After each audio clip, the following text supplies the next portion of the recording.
জামায়াতে ইসলামীকে নিষিদ্ধ করার সিদ্ধান্ত সরকার কেন এতদিন নেয়নি, এখন কেন নিচ্ছে, এমন প্রশ্ন রেখে বিএনপির মহাসচিব মির্জা ফখরুল ইসলাম আলমগীর বলেছেন, সরকার একটি ইস্যু তৈরি করে পরে তা ভিন্ন খাতে নিয়ে যায়।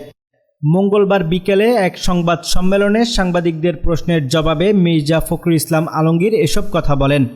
গুলশানে বিএনপির চেয়ারপারসনের রাজনৈতিক কার্যালয়ে ওই সংবাদ সম্মেলনের আয়োজন করা হয়।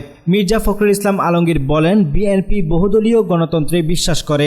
জনগণেরই দায়িত্ব তারা কার রাজনীতি গ্রহণ করবে, কার রাজনীতি গ্রহণ করবে না। এই জন্য একটি অবাধ, সুষ্ঠু, গ্রহণযোগ্য নির্বাচন দরকার। তিনি বলেন, পাকিস্তান আমলে কমিউনিস্ট পার্টিকে নিষিদ্ধ করা হয়েছিল উল্লেখ করে মির্জা ফখরুল ইসলাম বলেন, যারা স্বৈরাচার তারা এই ধরনের সিদ্ধান্ত নিয়েছে, তাদের এই ধরনের সিদ্ধান্ত নিতে হয়। তিনি প্রশ্ন রাখেন, এতদিন জামায়াত শিবিরকে নিষিদ্ধ কেন করা হয়নি, এখন কেন করা হচ্ছে? নিশ্চয়ই এটি একটি ইস্যু তৈরি করার ফন্দি এঁটেছে সরকার। জামায়াতে ইসলামীকে নিষিদ্ধ বিষয়ে বন্ধু জোট হিসেবে বিএনপির অবস্থান কি, এমন প্রশ্নের জবাবে মির্জা ফখরুল ইসলাম আলমগীর বলেন, এটি আমাদের কনসার্ন নয়, এটি সরকারের কনসার্ন। আরেক প্রশ্নের জবাবে বিএনপির মহাসচিব আওয়ামী লীগকে জঙ্গিবাদের সবচেয়ে বড় পৃষ্ঠপোষক বলে অভিযোগ করেন।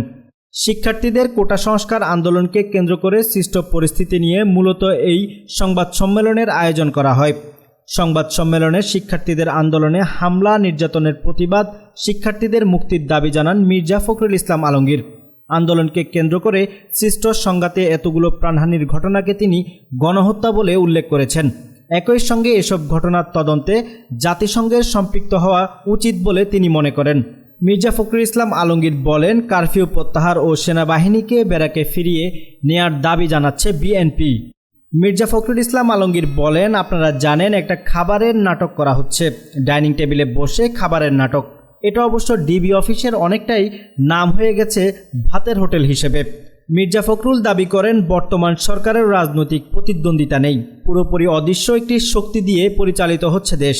তিনি বলেন, সরকারি প্রতিষ্ঠান, বিশেষ করে আইনশৃঙ্খলা রক্ষাকারী বাহিনীর সঙ্গে জড়িত ব্যক্তিদের অনেকের মধ্যে বিরোধী মত দমনের বাড়তি উদ্বেগ দেখা যায়, কিন্তু তাদের উচিত প্রজাতন্ত্রের কর্মচারী হিসেবে কাজ করা।